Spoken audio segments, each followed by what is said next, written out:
जय श्री कृष्ण।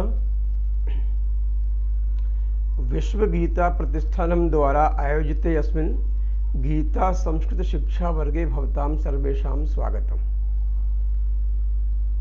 हमने अभी तक एकादश अध्याय के श्लोकों तक का पदच्छेद अन्वय वगैरह किया है। अब इसके पश्चात हम भक्ति योग नामक 12वें अध्याय का आरंभ करते हैं। बहुत ही महत्वपूर्ण विषय आ रहा है। 12वें अध्याय से लेकर 18वें अध्याय तक का बहुत सुंदर विवरण जो है वो व्यास जी की वाणी ने किया है। तो हमको ये परम सौभाग्य है कि हम इसमें सम्मिलित हों। साथ ही आज से हम एक पाठ की परंपरा भी आरंभ करेंगे। सस्वर पाठ, सस्वर अर्थात शुद्ध उच्चारण सहित लय के साथ में थोड़ा पाठ करने का प्रयत्न भी करेंगे, जिससे सभी श्लोकों के गायन में, उच्चारण में जहाँ कठिनाई होती है वह कठिनाई किसी प्रकार से भी ना हो। तो आइए अब हम ये आरंभ करते हैं। ओम श्री परमात्मने नमः। श्रीमद्भगवद्गीता 12वाध्यायः। भक्ति योगः।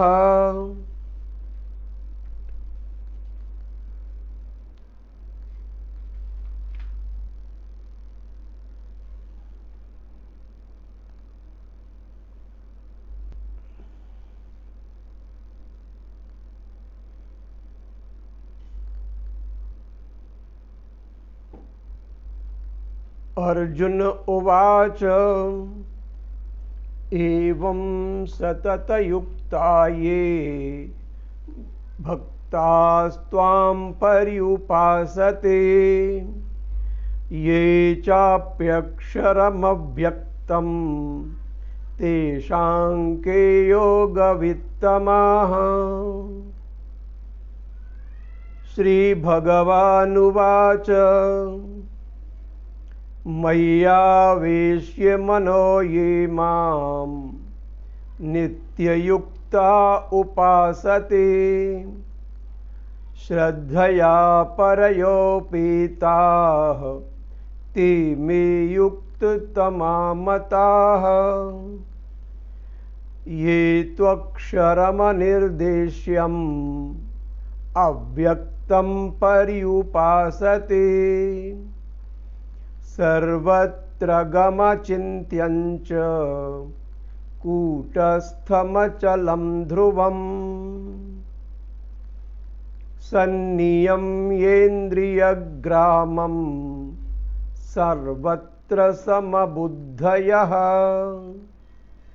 ते प्राप्नुवन्ति मामेव सर्वभूतहिते रताः। क्लेशोऽधिकतरस्तेषाम् अव्यक्तासक्तचेतसाम् अव्यक्ता हि गतिर्दुःखम् देहवद्भिरवाप्यते। ये तु सर्वाणि कर्माणि मयि सन्न्यस्य मत्परः अनन्येनैव योगेन मां ध्यायन्त उपासते तेषामहं समुद्धर्ता मृत्युसंसारसागरात् भवामि न चिरात् पार्थ मय्यावेशितचेतसाम्। मय्येव मन आधत्स्व मयि बुद्धिं निवेशय निवसिष्यसि मय्येव अत ऊर्ध्वं न संशयः। अथ चित्तं समाधातुं न शक्नोषि मयि स्थिरम् अभ्यासयोगेन ततो मामिच्छाप्तुं धनञ्जय अभ्यासेऽप्यसमर्थोऽसि मत्कर्म परमो भव मदर्थमपि कर्माणि कुर्वन् सिद्धिमवाप्स्यसि अथैतदप्यशक्तोऽसि कर्तुं मद्योगमाश्रितः सर्वकर्मफलत्यागं ततः कुरु यतात्मवान्।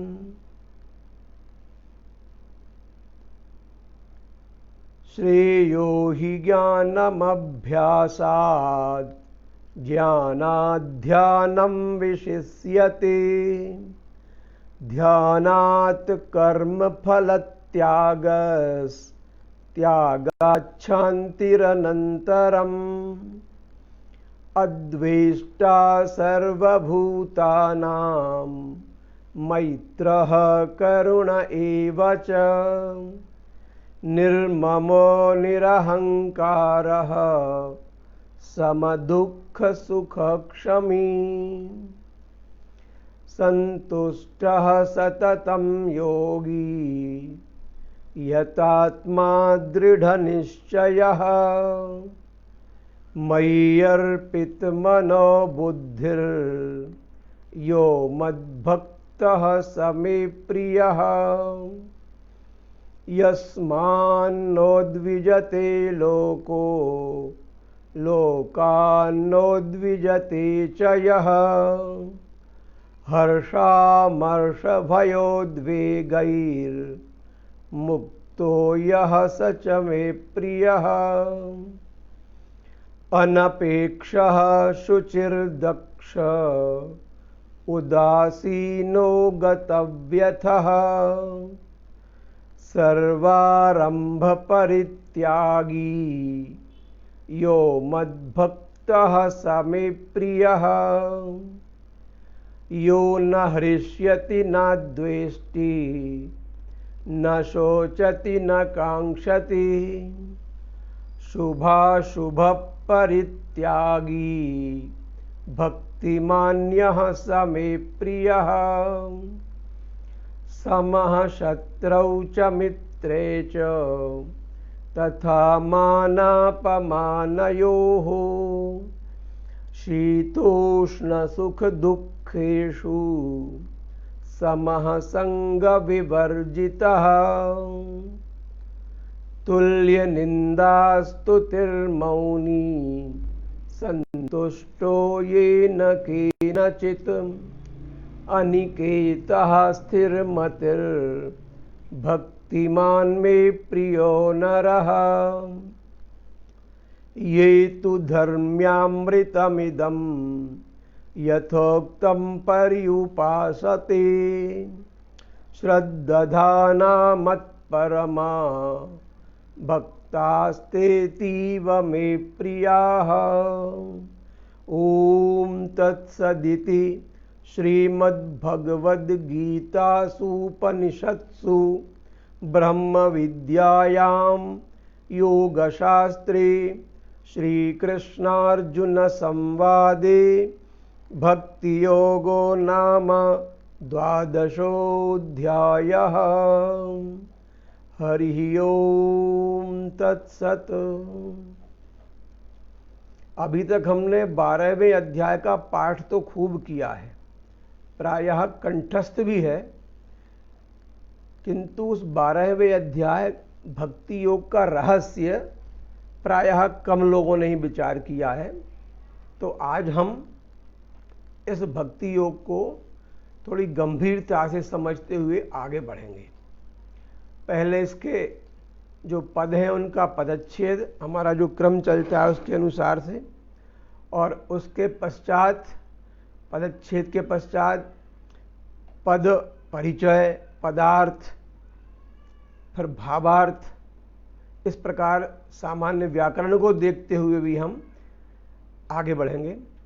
तो हमने देखा कि 11वें श्लोक में भगवान ने कहा कि मत कर्म कृण मत परमो मद भक्तः संग वर्जितः निर्वैरः सर्वभूतेषु यह स मामेति पांडव। यह जो 11वें अध्याय का हमारा अंतिम श्लोक है, ये जो अभी पढ़ा, तो उसमें मत कर्म कृण मत परमो मद भक्तः। अब भक्तः क्या करता है कि वहाँ सह भक्तः मामेति, मुझको प्राप्त होता है। तो भक्त क्या हो, भक्त के गुण क्या हो, भक्त के लक्षण क्या हो, यह एक स्वाभाविक प्रश्न उठता है। तो यहाँ पर अब भक्ति योग के लिए ये भूमिका बांध दी थी भगवान ने। तो अर्जुन ने कहा एवं सतत युक्ता, एवं अर्थात अनेन प्रकारेण, इस प्रकार से, सतत युक्ता, निरंतर युक्त, बहुवचन है ये, सतत युक्ताः, विसर्ग का लोप है। तो निरंतर युक्ताः माने इस योग रूपी, भजन रूपी आपके कार्य में लगे हुए हैं, ये भक्ताः, जो भक्त त्वाम पर्युपासते, त्वाम तुमको, आपको, भाई अभी भी देखिए त्वम शब्द जो है वह खराब नहीं माना गया है संस्कृत में। त्वम का प्रयोग सबने सबके लिए किया है। भवत शब्द का प्रयोग भी हम लोग करते हैं, भवत शब्द का प्रयोग भी है, किंतु त्वम का प्रयोग शास्त्रों में प्रचुरतया मिलता है।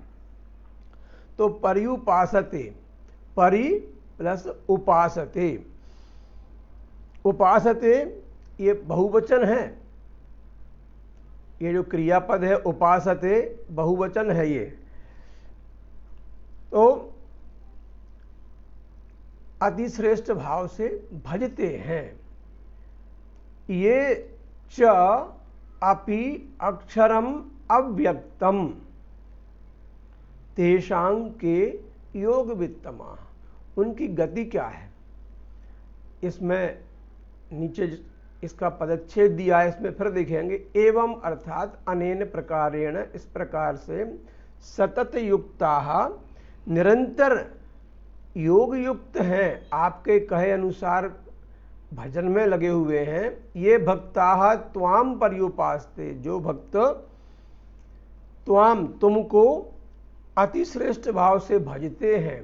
ये च अपि अक्षरम, और ये जो अक्षर अव्यक्त के लिए प्रयत्न करते हैं, अविनाशी सच्चिदानंद घन निराकार इस ब्रह्म के लिए जो प्रयत्न करते हैं, भजते हैं, तेषाम के योग वित्तमा, उनमें, उन दोनों प्रकार के उपासकों में अति उत्तम कौन है।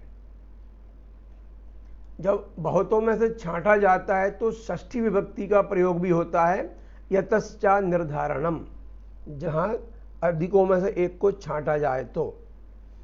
इसीलिए यहां पर तेषाम के, उनमें से कौन है। यहां दो प्रकार के लोग हुए। कौन कौन से। एक तो सगुण रूप को, त्वाम उपासते, तुमको जो उपासते हैं, उपासना करते हैं, और दूसरे एक अक्षर अव्यक्त की उपासना करते हैं। इनकी बात हो रही है कि ये भक्ताः एवं सतत युक्ताः त्वाम चाहिए अक्षरम अव्यक्तम अपि पर्युपासते तेषाम योग वित्तमाः के। ये दो प्रकार के लोग हैं, जो भक्त तुमको उपासना कर रहे हैं, तुम्हारी उपासना कर रहे हैं, और जो उस अक्षर अव्यक्त, जो निराकार निर्गुण स्वरूप परमात्मा है, उसकी उपासना कर रहे हैं। उनमें से श्रेष्ठ कौन है, अति उत्तम कौन है उनमें से। तो यही एक प्रश्न हुआ है यहाँ पर। फिर भगवान ने बड़े सुंदर ही उनको उत्तर दिए हैं। श्री भगवानुवाच मय्यावेश्य मनो ये माम नित्ययुक्ता उपासते। श्रद्धया परयोपीताः ते मे युक्ततमा मताः। मय्यावेश्य का पदच्छेद किया तो मयि आवेश्य, मयि अर्थात अस्मद शब्दस्य सप्तमी एक वचनम, मयि माने मुझ में, आवेश्य आवेशित करके अर्थात मुझ में ही लगाकर, एकाग्र करके। मनः आवेश में विष धातु है, लियप प्रत्यय है, आ उपसर्ग है। मनः मन को द्वितीय विभक्ति है। ये बहुवचन प्रथमा की, माम मुझको द्वितीय फिर है। ये नित्य युक्ताः उपासते, नित्य निरंतर योग रूप में मुझे जो उपासना करते हैं मेरी, श्रद्धया तृतीय विभक्ति, श्रद्धा पूर्वक, श्रद्धा से, परया, ये परया श्रद्धया का विशेषण है, तो परया श्रद्धया अर्थात परया माने अत्यंत श्रेष्ठ भाव से, अत्यंत श्रेष्ठ श्रद्धा से, उपेता अर्थात लगे रहते हैं, उसमें युक्त होकर, उसमें डूबकर। ते में युक्ततमाः मताः, वे युक्ततम हैं। यहाँ तीनों डिग्रियां जो होती हैं उनका प्रयोग देखिए कि युक्तः, युक्ततरः, युक्ततमः अर्थात सर्वश्रेष्ठ, उन युक्तों में, उन योगियों में श्रेष्ठतम है। मताः, ये मत माने मन धातु वक्त प्रत्यय बहुवचन, मताः माने माने गए हैं। अन्वयम पश्यामः, मयि मनः आवेश्य नित्य युक्ताः ये परया श्रद्धया उपेताः माम उपासते। जो नित्य निरंतर मन को मुझ में लगाकर परम श्रद्धा से युक्त मुझे भजते हैं, मेरी उपासना करते हैं। ते में युक्त तमाह मता, वे मेरे द्वारा, वे मुझे सगुण रूप परमेश्वर को जो मानते हैं वे अत्यंत श्रेष्ठ हैं, वे उत्तम योगी मुझे मान्य हैं। सर्वोत्तम योगी, योगियों में श्रेष्ठ माने श्रेष्ठतम योगी मुझे मान्य हैं। ऐसा थोड़ा देखने से ये लगता है कि जब पहले ये बात हो चुकी है तो अब ये तुलना क्यों चल रही है कि निर्गुण की और सगुण की, कि कौन श्रेष्ठ है कौन कैसा है।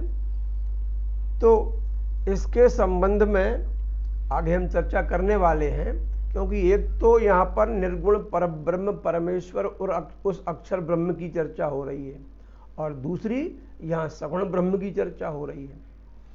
तो अब यहाँ इसका उत्तर मिलने वाला है हमको।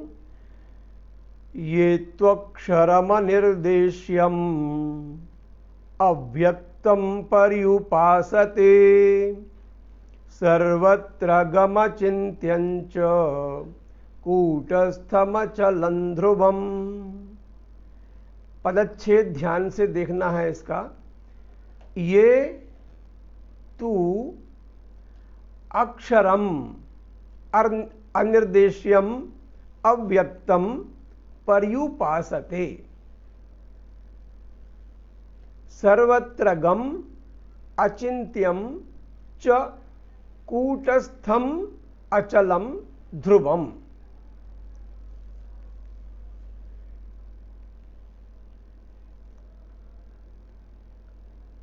जो तू और अक्षर, ये ऊ और आ मिलाकर यहां पर संधि हुई, यण संधि।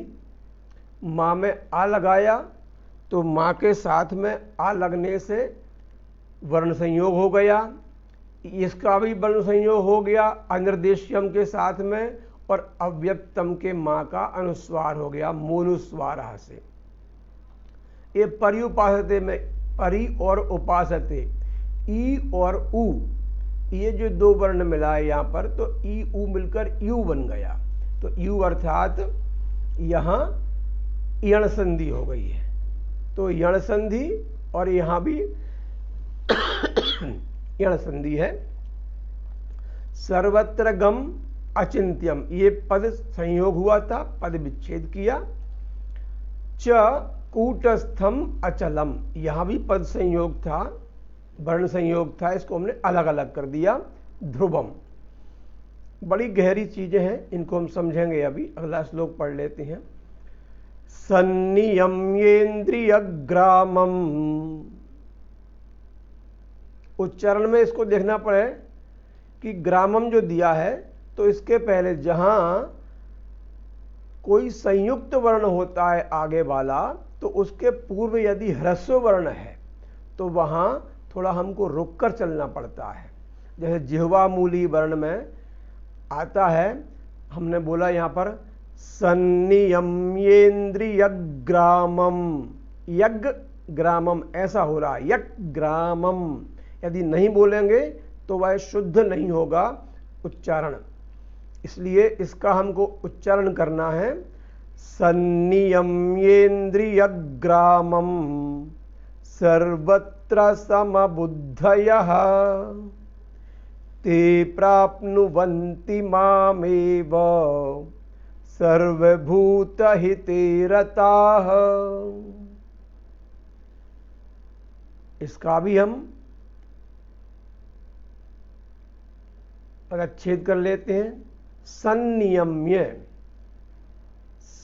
यहां पर यम धातु है, नियम लग गया तो आगे यहां ल्यप लगा दिया तो नियम्य, और सम उपसर्ग और लगा दिया तो सन्नियम्य। वो सम के मां का और ये ना का परस वर्ण के कारण, यही परस वर्णयो हो के रूप में इसका ना बन गया। इंद्रिय ग्रामम, इंद्रिय ग्राम अर्थात इंद्रिय प्रदेश।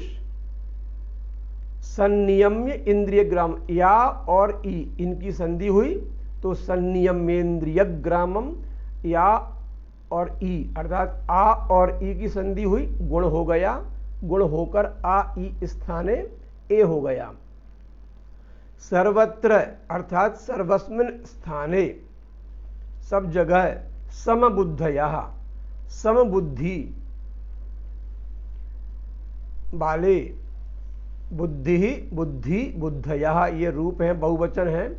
ते प्राप्नुवन्ति, आप धातु है, प्राउपसर्ग लगा है, ते प्राप्नुवन्ति माम एव सर्वभूत हिते रताः, सर्वेषाम भूतानाम हिते रताः। अन्वय के साथ में इनका हम विशेष रूप से एक एक पद का अर्थ समझेंगे। तू ये इंद्रिय ग्रामम संयम्य, ये इंद्रिय ग्रामम अर्थात इंद्रिय ग्राम क्या है? ग्राम माने होता है समूह, समूह में रहना। तो जो इंद्रियों का समूह है वो क्या हुआ? वह इंद्रिय ग्राम होगा, इंद्रियों का गांव, इंद्रियों का स्थान मिला जुला। क्योंकि जैसे एक ग्राम में, एक नगर में, एक मोहल्ले में विभिन्न प्रकार के प्राणी निवास करते हैं, प्राणियों को तो छोड़े हम मनुष्यों को ही देखें, कई प्रकार के निवास करते हैं, उसमें कुछ श्रेष्ठ भी हैं, कुछ सामान्य भी हैं। तो ऐसे ही जो मनुष्य का शरीर है उसमें सभी इंद्रियां जो हैं, पंच कर्मेंद्रियाणी, पंच ज्ञानेन्द्रियाणी, ये जो इंद्रियां हैं ये इस शरीर रूपी ग्राम में निवास करती हैं, इसलिए इसको कहा इंद्रिय ग्रामम। ये इंद्रिय ग्राम हो गया, इंद्रियों का गांव हो गया एक। जो पुरुष इस इंद्रियों के समुदाय को, इंद्रियों के ग्राम को, इंद्रियों के समूह को संनियम्य, देखिए नियम्य माने नियम्य करके, और संयम नियम्य माने सम्यक रूपेण नियम्य, अच्छी प्रकार से भली भांति से वश में करके। अचिंत्यम, अचिंत्य माने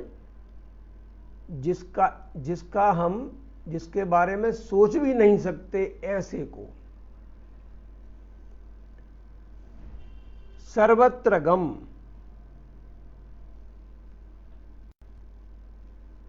ध्यान से समझेंगे, विषय थोड़ा सा गंभीर है कि संनियम्य, कम संनियम्य इंद्रिय ग्रामम संयम्य, सबसे पहले इंद्रियों के ग्राम पर नियंत्रण करना पड़ेगा, अर्थात अपने शरीर की इंद्रियों पर और मन पर। ये जब करेंगे नियंत्रण, उसके बाद में हम आगे बढ़ पाएंगे। तब आगे चली बात कि अचिंत्यम। तो अचिंत्यम क्या है कि जो मन बुद्धि का विषय ना हो, जहां तक बुद्धि भी ना पहुंच सके, ना अचिंत्यम इति, ना चिंत्यम इति अचिंत्यम। सर्वत्र गम, अर्थात जिस प्रकार आकाश सर्वत्र व्याप्त है, कोई भी जगह आकाश से खाली नहीं है, उसे सर्वत्र गम बोलते हैं। तो ईश्वर कैसा है? सर्वत्र गम है। अनिर्देश्यम है।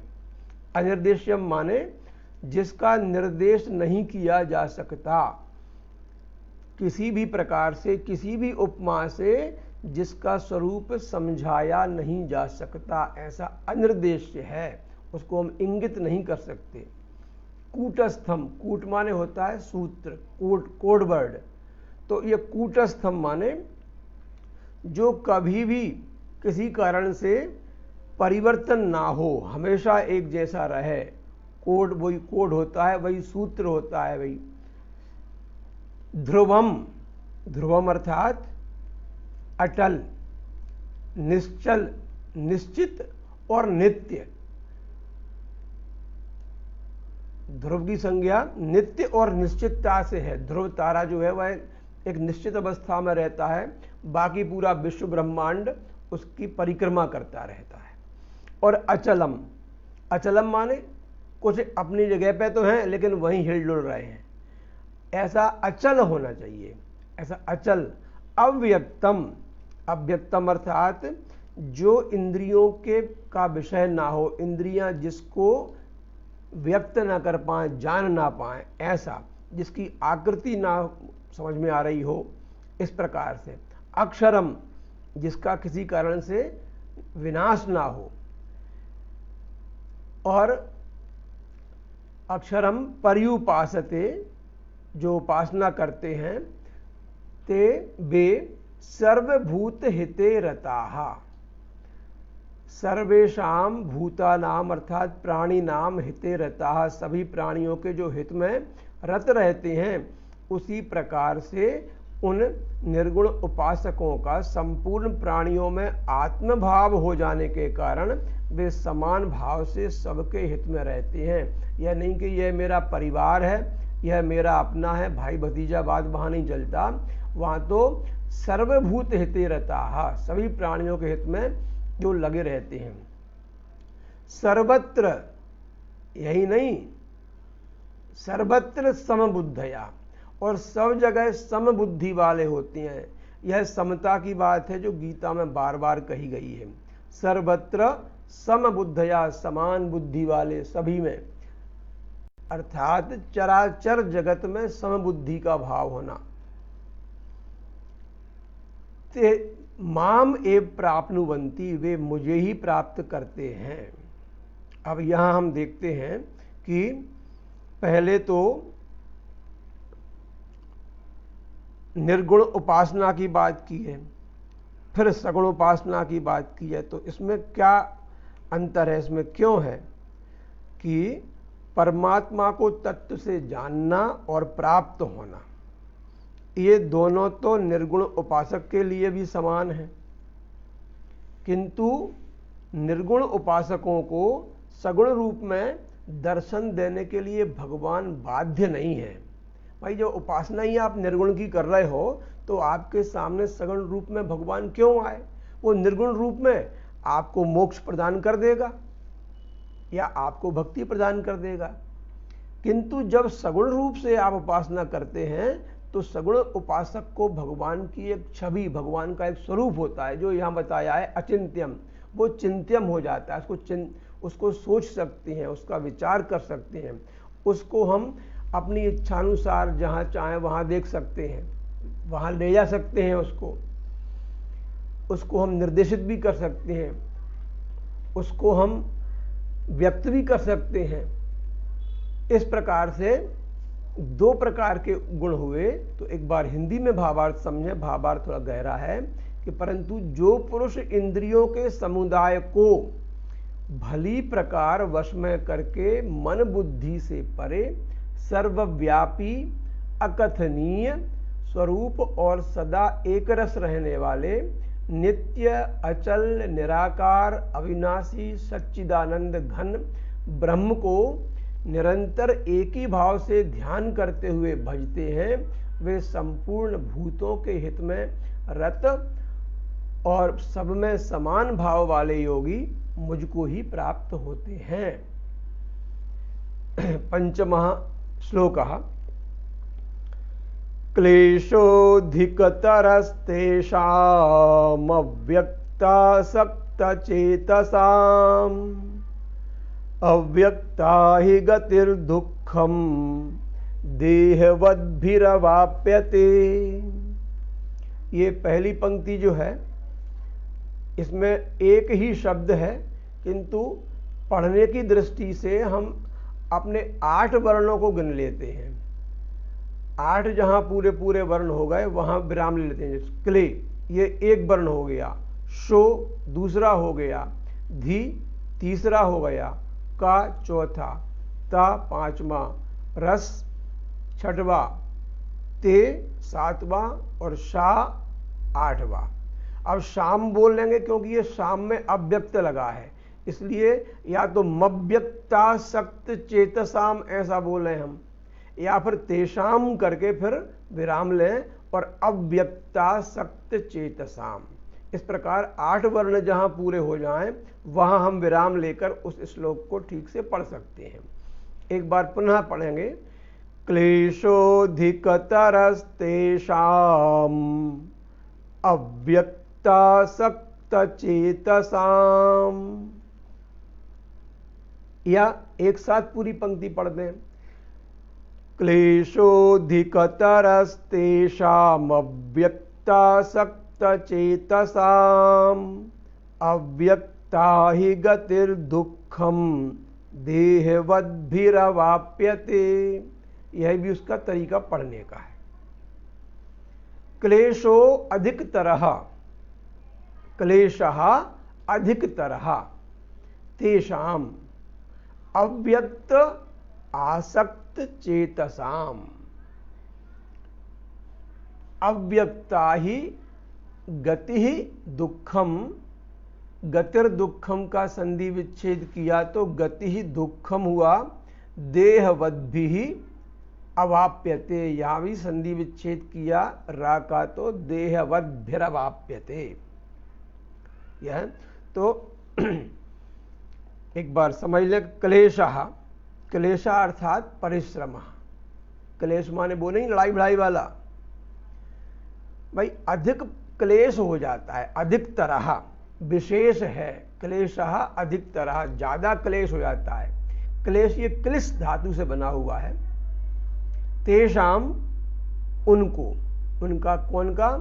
अव्यक्त आसक्त चेतसाम, जो उस अव्यक्त निराकार ब्रह्म में आसक्त चित्त वाले पुरुष हैं। क्योंकि आरंभ में बिना किसी आधार के अपने ध्यान को एकाग्र करना अत्यंत कठिन है। अव्यक्ता ही गति दुखम देहवद्भिरवाप्यते, क्योंकि जो देहवद भी हैं, देहवद भी अर्थात देहाभिमानियों के द्वारा, जो देह के को ही श्रेष्ठ मानते हैं, उनके द्वारा अव्यक्त विषयक, अव्यक्त माने उस परमात्मा के स्वरूप के में जाने की गति दुख पूर्वक प्राप्त होती है। दुखम अवाप्यते, आप्यते आप धातु है, यहाँ पर कर्मवाच्य का यह पद है। अब उपसर्ग लगा हुआ है। अन्वय में देखें, तेषाम अव्यक्त आसक्त चेतसाम क्लेशः अधिकतरः ही देहवद्भिः अव्यक्ता गति दुखम अवाप्यते। अब जो सगुण उपासक हैं वह तो किसी प्रकार सामने प्रतिमा में, उसके रूप में, उसके गुण में, उसके लक्षण में, उसके स्वरूप में अपने मन को लगा सकते हैं, उनके चरित्रों में, किंतु जो निर्गुण ब्रह्म है उसकी उपासना की समस्या बताइए कि उन सच्चिदानंद घन निराकार ब्रह्म में आसक्त चित्त वाले पुरुषों के साधन में परिश्रम विशेष है। क्लेशः अधिकतरः अस्ति। यतो ही माने यतो ही, क्योंकि देहवद्भिः अव्यक्ता गति दुखम अवाप्यते। जो देहाभिमानी हैं उनके द्वारा अव्यक्त विषयक गति दुख पूर्वक प्राप्त की जाती है। षष्ठः श्लोकः। ये तु सर्वाणि कर्माणि मयि सन्न्यस्य मत्परः अनन्येनैव योगेन मां ध्यायन्त उपासते। यहाँ वही सर्वस्व अर्पण की बात है। मद भक्ता, मदर्थ कर्म, उसकी बात की है कि वही व्यक्ति मुझे प्राप्त करते हैं कि ये तू सर्वाणि कर्माणि मयि सन्न्यस्य मत्पराः भवन्ति और अनन्येन एव योगेन माम ध्यायन्तः उपासते। पद परिचय। ये माने जो, यह यौ ये, तू माने तो, सर्वाणि कर्माणि सभी कर्मों को, द्वितीय विभक्ति है, मयि सन्न्यस्य मुझ में न्यस्त करके, मुझ में स्थापित करके, अधिष्ठित करके, मत्पराः मेरे परायण रहकर, अनन्येन एव योगेन इस अनन्य योग से, कौन से अनन्य योग से? भक्ति योग से, माम ध्यायन्तः मुझको ध्यान करते हुए, ध्ययी धातु में यह शत्र प्रत्यय है तो ध्यायन बनता है। ध्यायन, ध्यायन्तौ, ध्यायन्तः, माम ध्यायन्तः उपासते, जो मुझको ध्यान करते हुए उपासना करते हैं वे लोग। ये तु मत्पराः सर्वाणि कर्माणि माम एव, ये तु मत्पराः सर्वाणि कर्माणि मयि सन्न्यस्य माम एव अनन्येन योगेन ध्यायन्तः उपासते। जो मेरे परायण रहने वाले भक्तजन सभी कर्मों को मुझ में अर्पण करके, संन्यस्त करके, मुझको ही अनन्य भाव से, अनन्य भक्ति योग से ध्यान करते हुए, चिंतन करते हुए भजते हैं, उपासना करते हैं। तेषामहं समुद्धर्ता मृत्यु संसार सागरात् भवामि न चिरात् पार्थ मय्यावेशित चेतसाम। अदच्छेद किया तो तेषाम अहम समुद्धर्ता, उनका मैं समुद्धरता हूं। मृत्यु संसार सागरात भवामि न चिरात पार्थ मयि आवेशित चेतसाम। पद परिचय। तेषाम माने षष्ठी बहुवचनम, उनका, अहम माने मैं, समुद्धरता अर्थात सम्यक रूपेण उद्धरता, सम्यक रूपेण उद्धार करने वाला। मृत्यु संसार सागरात, कहाँ से? मृत्यु संसार। ये संसार कैसा है? मृत्यु है, इसलिए इसको मृत्यु लोग भी बोलते हैं कि जो यहाँ आया वो गया। जिसका जन्म होगा उसकी मृत्यु होगी और जिसकी मृत्यु होगी उसका जन्म भी होगा। तो इस मृत्यु संसार के सागर से मैं उनका उद्धार करने वाला हूँ। भवामी होता हूँ। ना चिरात, चिरात माने देर से, और ना चिरात माने बिना देर से, शीघ्र ही, जल्दी ही, तुरंत। मई आवेशित चेतसाम, किनका? हर किसी का नहीं, पार्थ संबोधन का रूप है। मई माने जिनका चित्त मुझ में आवेशित चित्त है, जिनका जो मुझे निरंतर भज रहे हैं, समझ रहे हैं, चाह रहे हैं। हे पार्थ तेषाम मई आवेशित चेतसाम, हे चेतसाम भी षष्ठी विभक्ति है। तेषाम आवेशित चेतसाम, हे पार्थ उनका मुझ में आवेशित चित्त वालों का मैं ही ना चिरात, अर्थात देर से नहीं, जल्दी ही, अस्मात् मृत्यु संसार सागरात समुद्धरता भवामी, मैं ही उनका मृत्यु संसार सागर से उद्धार करने वाला होता हूं, और कोई नहीं होता। इसलिए मय्येव मन आधत्स्व मयि बुद्धि निवेशय निवसिष्यसि मय्येव अत ऊर्ध्वं न संशयः। इसलिए तू क्या कर कि मयि एव मनः आधत्स्व, मयि एव फिर संधि वही है, ये या का आधा रह गया और ई का या बन गया है, यण संधि है, सप्तमी विभक्ति, एक वचन। मई माने मुझ में, एव माने ही, मई एव ही, मनः मन को, आधत्स्व मन को, धा धातु है, धारण करवाओ, लगाओ। आधत्स्व मध्यम पुरुष का एक वचन है, आत्मनेपद में, लोट लकार में। मई बुद्धिम निवेशय, और मुझ में ही बुद्धि को लगाओ। निवेश है, निवेश करो। हम निवेश करते हैं कहीं किसी कंपनी में, कहीं किसी मार्केट में, कहीं किसी प्रॉपर्टी में। हमें निवेश, हमारी बुद्धि का निवेश करना है उस ईश्वर में जो बोल रहा है कि मई मन आधत्स्व और मई बुद्धिम निवेश है, मुझ में बुद्धि का निवेश करिए आपका। तो फिर क्या होगा? निवसिष्यसि मयि एव, निवास करोगे मयि एव माने मुझ में ही। अतः ऊर्ध्वम न संशयः, इसमें किसी प्रकार का भी संशय नहीं है। अन्वय में देखें, मयि मनः आधत्स्व, मुझ में मन को लगाओ। मयि एव बुद्धिम निवेशय, मुझ में ही बुद्धि का निवेश करो, लगाओ। अतः ऊर्ध्वम, इसके पश्चात तुम मयि एव निवसिष्यसि, तुम मुझ में ही निवास करोगे। अत्र संशयः नास्ति, इसमें कोई संदेह नहीं है किसी भी प्रकार का। 9वां श्लोक है 12वें अध्याय का।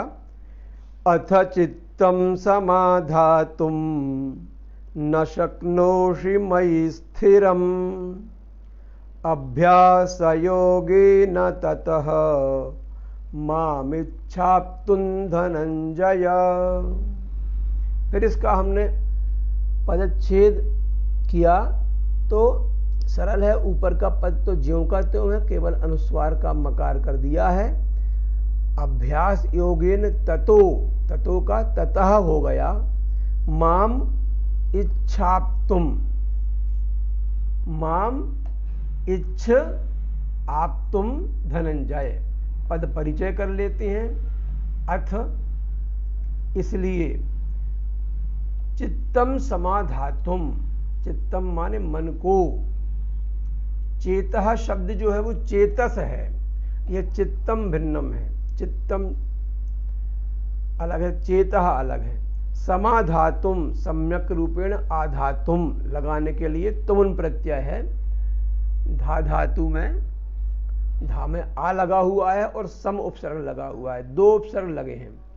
न शक्नोसी, शक धातु मध्यम पुरुष लट लकार का एक वचन, मई मुझमें, स्थिरम स्थिर करो, अभ्यास योगेन अभ्यास योग से, क्योंकि 6वें अध्याय के आत्म संयम योग की जब बात कर रहे थे तब अर्जुन ने बड़े उदाहरण दिए थे। उन्होंने कहा था कि चंचलम ही मनः कृष्ण प्रमाथि बलबद्दृढ़म् एतस्याहम निग्रहिम मन्ये वायोरिव सुदुष्करम। हवा के समान मन का निग्रह कठिन है। जैसे हवा को नहीं पकड़ सकते, नहीं बांध सकते, वैसे ही मन की गति है, मन को भी पकड़ना संभव नहीं है। तब भगवान ने वहां भी यही कहा था कि अभ्यासेन तु कौन्तेय वैराग्येण चाग्रह्यते। अभ्यास से और वैराग्य से वह स्थिर होता है मन। चित्त आपका स्थिर करने के लिए अभ्यास योगेन, ये अभ्यास योग करो। बहुत से योग हैं गीता में भाई, भक्ति योग है, ज्ञान योग है, कर्म योग, आत्म संयम योग और कर्मफल संन्यास योग, श्रद्धा त्रय विभाग योग, विश्व रूप दर्शन योग, विभूति योग, तमाम सारे योग हैं। किंतु ये मन के लिए कौन सा योग आवश्यक है? अभ्यास योग। इसके नाम से अध्याय नहीं है, क्योंकि पूरा का पूरा गीता ग्रंथ इस अभ्यास योग के ऊपर ही आधारित है। तो इस अभ्यास योग से ततः माम इच्छ, ततः और उसके बाद माम इच्छ, मेरी इच्छा करो। इच्छ जो है वो इश धातु है, इसका इच्छ बनता है, परिवर्तनशील धातु है, मध्यम पुरुष लोट लकार एक वचन में, मुझे चाहो, मेरी इच्छा करो। क्या? आप तुम धनंजय प्राप्त करने के लिए, हे धनंजय, माम आप तुम इच्छ, मुझे प्राप्त करने के लिए इच्छा करो। आप तुम में आप धातु, तुम उन प्रत्यय, धनंजय। धनंजय का अर्थ बताया था हमने कई बार कि धनम जयति। जब दिग्विजय के लिए अर्जुन गए थे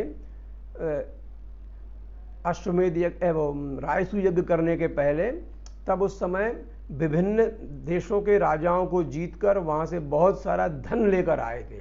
तो धनम जयति इति धनंजयः, तब से उनका नाम धनंजय हुआ था। अथ चित्तम मयि स्थिरम समाधातुम न शक्नोसी। यदि तुम चित्त को मुझ में स्थिर करके स्थापन करने के अयोग्य हो या नहीं सकते हो, समर्थ नहीं हो, ततः तो फिर हे धनंजय अभ्यास योगेन माम आप तुम इच्छ, तो फिर तुम अभ्यास योग के द्वारा मुझे प्राप्त करने की इच्छा करो। क्योंकि अभ्यास के बिना कुछ नहीं होता। यहां भी बताया है कि अभ्यास अर्थात भगवान के नाम और गुणों का श्रवण कीर्तन, मनन तथा श्वास द्वारा जप और भगवत प्राप्ति विषयक शास्त्रों का पठन पाठन, अर्थात सत्संग, और जो नवदा भक्ति के जो गुण बताए हैं, श्रवणम कीर्तनम चैव, ये भागवत में, इत्यादि चेष्टाएं भगवत प्राप्ति के लिए बारंबार करने का नाम अभ्यास है। इसलिए योग द्वारा मुझको प्राप्त होने के लिए इच्छा करो। अग्रिम श्लोक है, अभ्यासेप्यसमर्थोऽसि मत्कर्म परमो भव मदर्थमपि कर्माणि कुर्वन् सिद्धिमवाप्स्यसि। बहुत सरल है, किंतु फिर भी अभ्यासे अपि असमर्था असि, अभ्यास करने में भी असमर्थ हो तो मत कर्म परमो भव, तो मत कर्म, मेरे लिए कर्म करने वाले बन जाओ। यह मैनेजमेंट का भी सिद्धांत है कि आप अभ्यास करने में असमर्थ हैं तो आप सभी काम उसके लिए करेंगे तो अपने आप आपको सफलता मिलेगी। इसलिए पहले इसका हम पदच्छेद करते हैं। अभ्यासे अपि असमर्थः असि। यदि अभ्यास करने में भी असमर्थ हो, मत कर्म परमः भव। तो मत कर्म माने मेरे लिए कर्म करने वाले बन जाओ। मत अर्थम अपि कर्माणि कुर्वन् सिद्धिम अवाप्स्यसि। मेरे लिए कर्म करते हुए कर्मों को मुझे अर्पण करते हुए, ऐसा करते हुए सिद्धिम अवाप्स्यसि, सिद्धि प्राप्त कर लोगे। अभ्यासे का पद परिचय, अभ्यास में, अभ्यास करने में, अपि असमर्थः, यदि त्वम अभ्यासम कर्तुम अपि असमर्थः असि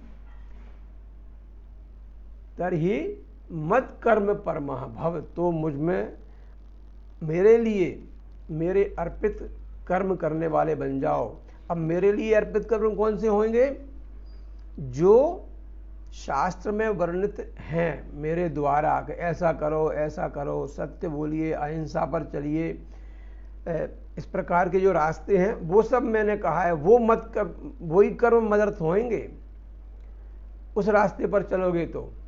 लेकिन आप कहोगे नहीं, हम कुछ भी करते जाएं और उसका भोग तो हम भोगें और उसको भगवान को अर्पण कर दें। भगवान ने कहा है कि बस जो भी काम कर रहे हो मुझे अर्पण कर दो, ऐसा नहीं हो सकता।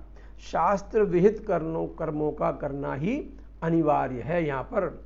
तो मदर्थम अपि कर्माणि कुर्वन्, मेरे लिए भी कर्मों को करते हुए, कुर्वन् में कृ धातु में शत्र प्रत्यय है, करते हुए, सिद्धिम अवाप्स्यसि, सिद्धि को प्राप्त करोगे। ये लिट लकार का रूप है, माने भविष्यत काल का। अन्वय किया तो अभ्यासे अपि असमर्थः असि, यदि तुम अभ्यासम कर्तुम अपि असमर्थः असि तरी केवलम मत कर्म परमः भव। तो केवल मेरे लिए कर्म करना शुरू करो, मेरे परायण होकर काम करना शुरू करो। मदर्थम अपि कर्माणि, जो मदर्थ कर्म करोगे, तानि कर्माणि कुर्वन् अपि सिद्धिम अवाप्स्यसि, उन कर्मों को करते हुए भी तुम सिद्धि को प्राप्त कर लोगे। कि हिंदी में दिया है इसमें कि यदि तू उपर्युक्त अभ्यास में भी असमर्थ है तो केवल मेरे लिए कर्म करने के ही स्वार्थ को त्याग कर तथा परमेश्वर को ही परम आश्रय और परम गति समझकर निष्काम प्रेम से सती शिरोमणि पतिव्रता स्त्री की भांति मन, वाणी और शरीर द्वारा परमेश्वर के लिए ही यज्ञ, दान और तप आदि संपूर्ण कर्तव्य कर्मों के करने का नाम भगवत अर्थ कर्म है। ऐसा करके उनके परायण होना है। तो उनके परायण होने के बाद में मुझको ही प्राप्त होगे तुम जब ये काम करोगे। तो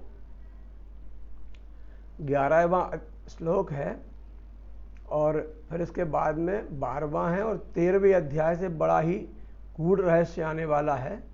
11वां श्लोक पढ़ लेते हैं।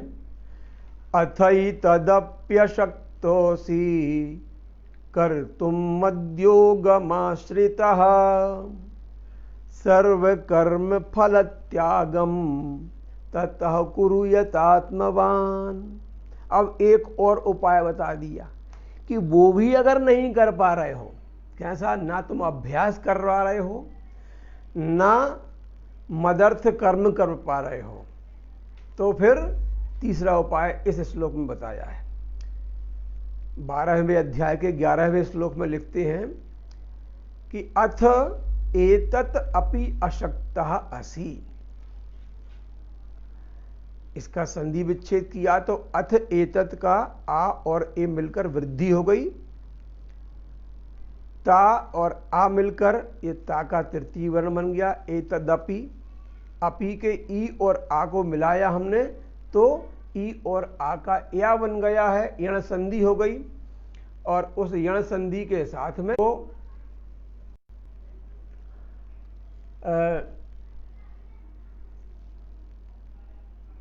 अशक्तः को अलग किया।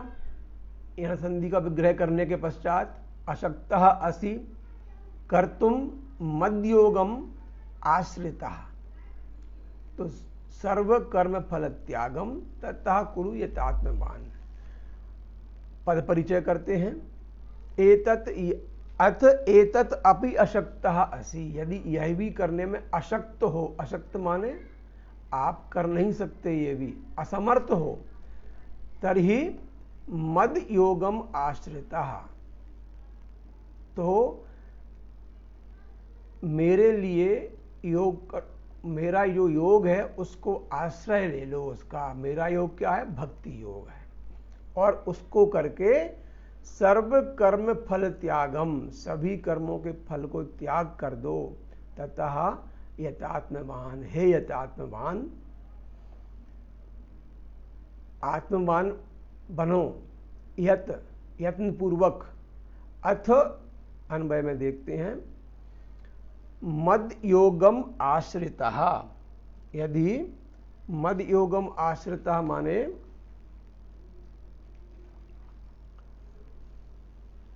जो मेरी प्राप्ति के लिए जो योग का स्वरूप बताया है वह उसका आश्रय लेकर एतत् कर्तुम, यह करने में भी तू असमर्थ है, तो यत आत्मवान, तो मन बुद्धि और इंद्रियों पर विजय करने वाला होकर सब कर्मों के फल का त्याग कर। यत आत्मवान, अब ये आत्मवान का यहाँ आत्म अर्थात जिसने आत्मा पर नियंत्रण कर लिया है, इसने अपने आप पर नियंत्रण कर लिया है, वह है ये वही वाला है कि आत्मैव आत्मनो बंधु रिपुर आत्मैव आत्मना। तो आत्मवान बन जाओ अर्थात आत्मजित हो जाओ, सभी इंद्रियों के साथ मन पर विजय पालो, और फिर सर्व कर्म फल त्यागम कुरु, फिर जो भी कर्म हो रहा है उस सब के फल को त्याग दो, बिना फल की इच्छा के वह कर्म करो। तो ही अब ये तीसरा रास्ता है, क्या? पहले अभ्यास योग, अभ्यास नहीं हो पा रहा आपसे, तो फिर मदर्थ कर्म करो, वह भी नहीं हो पा रहा है, तो फिर सभी कर्मों के फल को त्याग कर दो। जैसा कर्मयोग, ज्ञान योग, संन्यास योग में आया था, वही क्रम यहाँ पर है कि भाई बहुत से रास्ते बताए हैं, उन रास्तों पर चलते रहना है आपको, तो और उसमें से जो भी आपको ठीक लगता है उस रास्ते का अनुसरण करते हुए हम काम कर सकते हैं। इसलिए अब आज समय समाप्त होता है, कल ठीक 9 बजे हम पुनः मिलेंगे। अंत में जो 18वें अध्याय का अंतिम श्लोक है उसको कल्याण मंत्र के रूप में हम गायन करते हैं। यत्र योगेश्वरः कृष्णो यत्र पार्थो धनुर्धरः तत्र श्रीर्विजयो भूतिर्ध्रुवा नीतिर्मतिर्मम। हरिः ओम तत्सत्, हरिः ओम तत्सत्, हरिः ओम तत्सत्। 12वें अध्याय और इसके पश्चात के सभी अध्याय अत्यंत महत्वपूर्ण हैं। वैसे तो पूरी गीता जी महत्वपूर्ण है, किंतु अब ज्यों-ज्यों आगे जा रहे हैं उतनी गहराई में हम लोग जा रहे हैं, तो बड़ी ही गंभीरता से इस विषय का श्रवण और स्वाध्याय होना चाहिए। कल तक के लिए जय श्री कृष्ण।